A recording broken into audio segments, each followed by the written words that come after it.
আর শুভেন্দু তো অনেক কিছু চুরি করার জন্যই বিখ্যাত ছিল। নারদার টাকা থেকে সারদার টাকা থেকে শুরু করে এসএসসি তে এফিডেভিট দিয়ে বলেছিল নাকি সেই টাকাও নিয়েছে। এখন স্লোগানও চুরি করছে, এখন খেলা হবে স্লোগানটা কেউ ধার করছে। যাই হোক, 2021-এর বিধানসভা নির্বাচনে তো এই স্লোগানটার বিরুদ্ধে অনেক কথা বলেছিল, রাজনীতি খেলার জায়গা নয় ইত্যাদি ইত্যাদি। এখন নিজেরা সে কথা বলছে। আমি বলছি আমরা 5 বছর আগে থেকে খেলা শুরু করেছি, আপনি 5 বছর পরে খেলতে নামছেন। আমাদের প্র্যাকটিসটা অনেক বেটার, আমাদের উইকেট সম্পর্কে জ্ঞান, মাঠ সম্পর্কে নলেজ অনেক বেটার। আপনারা তো বাইরে থেকে আসছেন, আপনারা অ্যাওয়ে ম্যাচ খেলছেন, আমরা হোম ম্যাচ খেলছি। ফলে আপনারাও খেলতে চাইছেন, এটা দেখে ফাইনালি খুব ভালো লেগেছে। যদি খেলতে নামার আগে একটু মাথায় রাখবেন যে আপনাদের হয়তো সমস্ত সুযোগ সুবিধা হতে পারে, আম্পায়ারকেও আপনারা হয়তো হাত করে নিয়েছেন, কিন্তু ফাইনালি মাথায় রাখবেন যে আপনাদের 11টা প্লেয়ারের বিরুদ্ধে আমাদের কিন্তু একটা প্লেয়ারই ময়দানে থাকবে। আপনার 11টা প্লেয়ার বুট পরে থাকবে, প্যাড পরে থাকবে, হেলমেট পরে থাকবে, কিন্তু আমার একটা প্লেয়ার শুধু হাওয়াই চপ্পল পরে মাঠে থাকবে। খেলতে যখন আসছেন খেলার প্রস্তুতি নিয়ে নামবেন। খেলা এবারে ভালো করেই হবে। বিহারে যেমন হচ্ছে দেখছেন না, ভোটার তালিকায় খেলা হবে, কার কার নাম বাদ যাবে। আমি আপনাকে বলছি কাদের নাম বাদ যাবে। মৃত ভোটারের নাম থাকবে না, ডবল এন্ট্রি থাকবে না, অস্তিত্বহীন থাকবে না। বাংলাদেশের মুসলমান আর রোহিঙ্গা, বাংলাদেশের মুসলমান রোহিঙ্গা, রোহিঙ্গা, রোহিঙ্গা, বাংলাদেশের মুসলমান। অতএব চিন্তার কোনো কারণ নেই। বিহারে 65 লাখ, এখানে তো ডবল হবেই।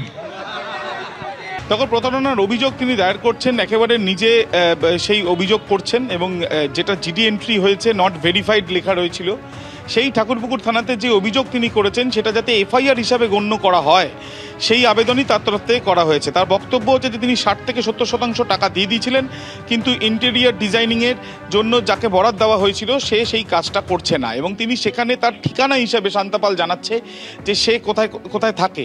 এমনকি সেখানে দেখা যাচ্ছে যে কলকাতার ঠিকানা, এবং তার সাথে সাথে সে এটাও সেখানে জানাচ্ছে যে নিউ আলিপুরে সে একটি ফ্ল্যাট কিনেছে।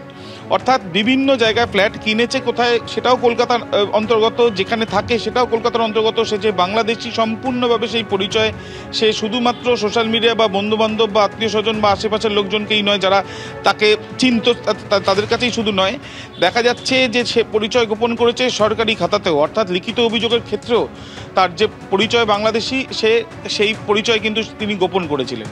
এবং ইতিমধ্যে আমরা গেছিলাম সেই নিউ আলিপুরের সেই ফ্ল্যাট যেটা তারা নিয়েছিলেন বলে অভিযোগপত্রে দাবি করেছিলেন, সেখানেও কিন্তু এলাকার বাসিন্দা, বিশেষ করে সেখানে একটি দোকানের একজন ব্যবসায়ী, তিনিও কিন্তু ছবি দেখে চিনতে পারলেন, এবং তিনি জানালেন যে কয়েক মাস আগেই কিন্তু একটা গণ্ডগোলেরও পরিস্থিতি তৈরি হয়েছিল। অর্থাৎ স্বাভাবিকভাবে যেভাবে শহরবাসীরা থাকেন সেইভাবেই বাংলাদেশ থেকে এসে ভুয়ো আধার কার্ড বানিয়ে বা আধার কার্ড বানিয়ে সেই আধার কার্ডকে রেখে একেবারে শহরবাসী হিসেবেই এখানে কিন্তু এক প্রকার গোপনে থেকে যাচ্ছিল।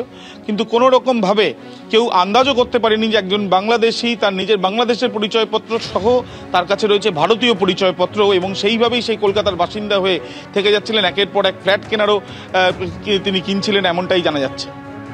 ধন্যবাদ আবির। একদিকে যখন এ রাজ্য থেকে একের পর এক বাংলাদেশি অনুপ্রবেশকারী গ্রেপ্তার হচ্ছে, তখন শুভেন্দু অধিকারী তিনি আবার খেলা হবে হুঙ্কার দিচ্ছেন, তাও এসআইআর বিতর্কে। ভোটার তালিকায় খেলা হবে, খেলা এবার ভালো করেই হবে।